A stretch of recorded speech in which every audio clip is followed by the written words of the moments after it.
தலைப்பு செய்திகள். குட்டிமணி தங்கத்துரையின் சிலையை வைக்க விதிக்கப்பட்ட தடை நீக்கம். முன்னாள் அமைச்சர் அகிலவராஜ் விளக்கமறியலில்.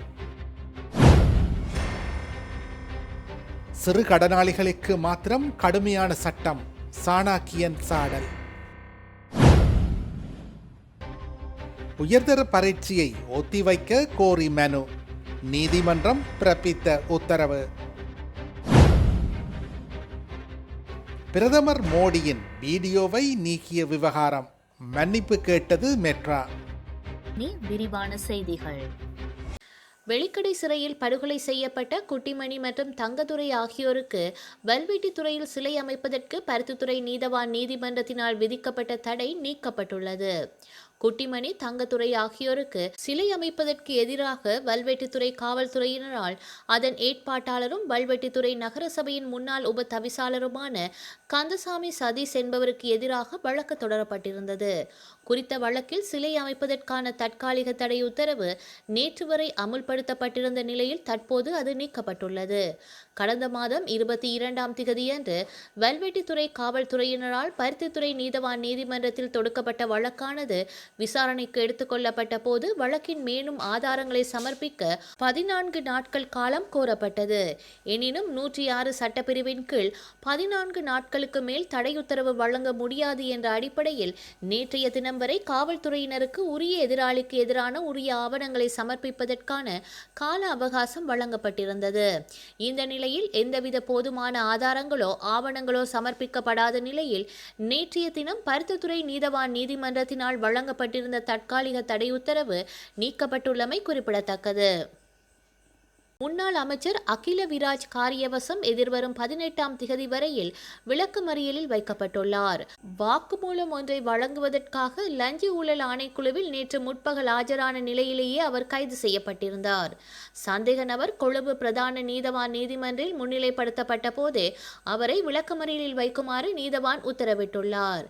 ஜனாதிபதியின் சிரேஷ்ட ஆலோசகர் அலுவலகத்திற்கு 4 ஊழியர்களை நியமித்து அவர்களை தனிப்பட்ட வேலைகளுக்கு பயன்படுத்திய குற்றச்சாட்டு தொடர்பாக முன்னாள் அமைச்சர் அகிலவிராஜ் காரியவசம் குறித்த ஆணைக்குழுவின் வாக்குமூலம் வழங்குவதற்காக நேற்று முன்னிலையாகியிருந்தார்.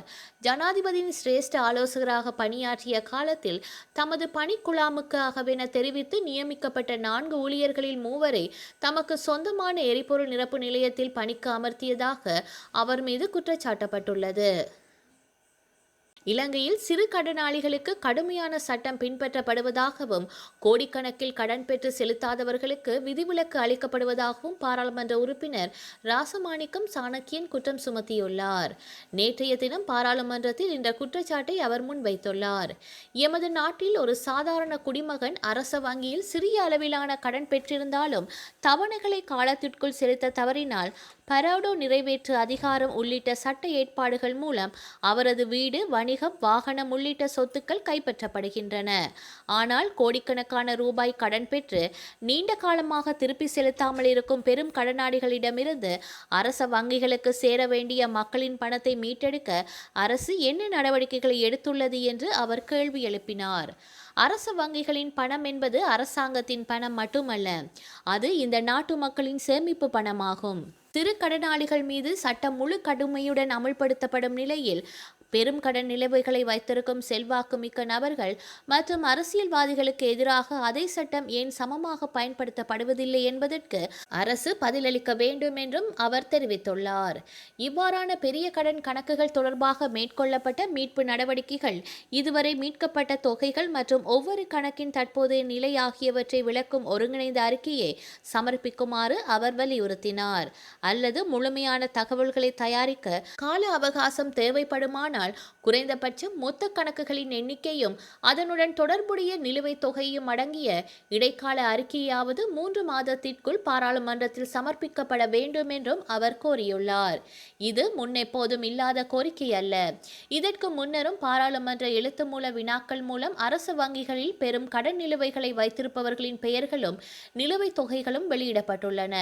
அதேபோல் தகவல் அறியும் உரிமை சட்டத்தின் கீழ் முழுமையாக அரசுக்கு சொந்தமான வங்கிகளும் பொது அதிகார சபைகளாக கருதப்படுவதால் இந்த தகவல்களை வெளியிடுவதற்கு எந்தவித சட்டத்தடையும் இல்லை என்பதையும் பாராளுமன்ற உறுப்பினர் ராசமாணிக்கம் சாணக்கியன் சுட்டிக்காட்டியுள்ளார். 2026ஆம் ஆண்டுக்கான கல்வி பொது தராதர உயர்தர பரீட்சையை ஒத்திவைக்குமாறு இடைக்கால உத்தரவு பிறப்பிக்க கோரி அடிப்படை உரிமை மனு ஒன்று தாக்கல் செய்யப்பட்டுள்ளது. குறித்த மனுவை விசாரிக்காமலேயே தள்ளுபடி செய்ய உயர் நீதிமன்றம் நேற்று உத்தரவிட்டுள்ளது. பரீட்சைக்கு முதன்முறை மற்றும் இரண்டாம் முறை தோற்றவுள்ள 5 மாணவர்களால் இந்த மனு தாக்கல் செய்யப்பட்டிருந்தது. இதேவேளை 2026ஆம் ஆண்டுக்கான காப்போத்த உயர்தர பரீட்சை எதிர்வரும் 10ஆம் திகதி ஆரம்பமாகி செப்டம்பர் மாதம் 5ஆம் திகதி வரை நடைபெற உள்ளது. நாடளாவிய ரீதியில் உள்ள 2532 பரீட்சை நிலையங்களில் குறித்த பரீட்சை நடைபெற உள்ளதாக பரீட்சை திணைக்களம் அறிவித்துள்ளது.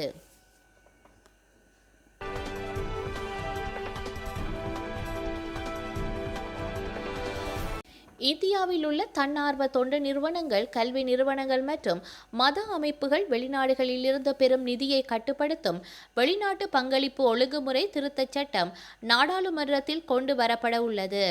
இந்த திருத்தச் சட்டத்திற்கு அமெரிக்காவின் குடியரசுக் கட்சி நாடாளுமன்ற உறுப்பினர் ரைலி மூர் தனது கடுமையான எதிர்ப்பை பதிவு செய்துள்ளார். இந்தியாவின் வெளிநாட்டு பங்களிப்பு ஒழுங்குமுறை திருத்தச் சட்டம் 2026 இந்தியாவின் வெளிநாட்டு பங்களிப்பு ஒழுங்குமுறை திருத்தச் சட்டம் 2026 இந்தியாவில் உள்ள தேவாலயங்களையும் கிறிஸ்தவ தொண்டு நிறுவனங்களையும் அரசு தன்வசப்படுத்த வழிவகுக்கும் என்று அமெரிக்க மேற்கு வர்ஜீனியா மாகாணம் MP ரைலி மூர் குற்றம் சாட்டியுள்ளார்.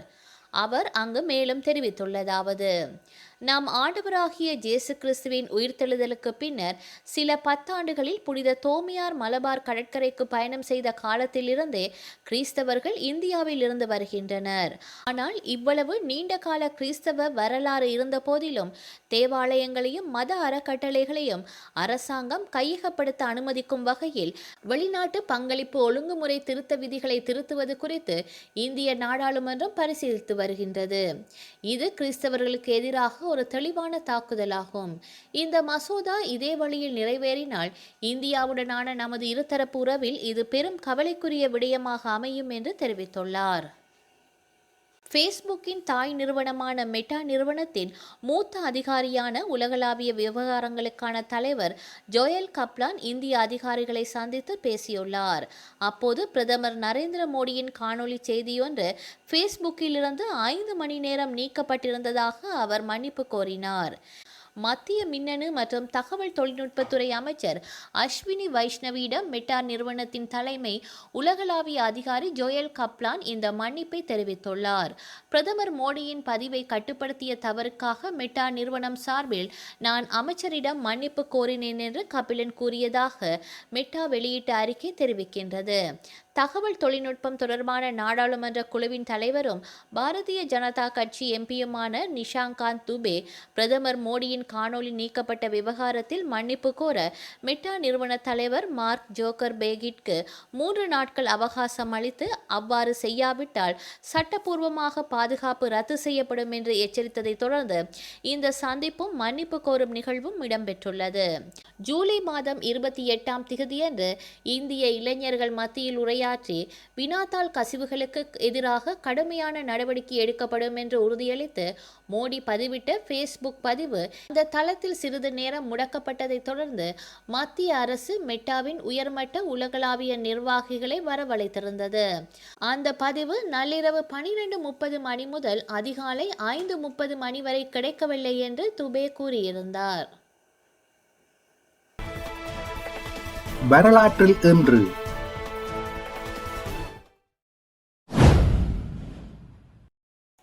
1952 இலங்கை பல்கலைக்கழகம் பேராதனைக்கு இடம் மாறியது. 1945 இரண்டாம் உலகப் போர். ஜப்பானின் ஹிரோஷிமா நகர் மீது அமெரிக்க லிட்டில் பாய் என்ற பெயரை கொண்ட அணுகுண்டை வீசியது. கிட்டத்தட்ட 70,000 பொதுமக்கள் ஒரே நாளில் கொல்லப்பட்டனர். இதன் தாக்கத்தினால் மேலும் பல்லாயிரக்கணக்கானோர் அடுத்த சில ஆண்டுகளில் இறந்தனர். 1990 திராய்க்கேணி படுகொலைகள். இலங்கையின் அம்பாறை மாவட்டத்தில் திராய்க்கேணி என்னும் இடத்தில் பெண்கள், முதியவர்கள் உட்பட 47 தமிழர்கள் இராணுவத்தினரால் படுகொலை செய்யப்பட்டனர். 2012 நாசாவின் கியூரியோசிட்டி தரையுளவி செவ்வாய்க்கோளில் தரையிறங்கியது. செய்திகளை உடனுக்குடன் தெரிந்து கொள்ள உடனே சப்ஸ்கிரைப் செய்து பெல் பட்டனை கிளிக் பண்ணவும்.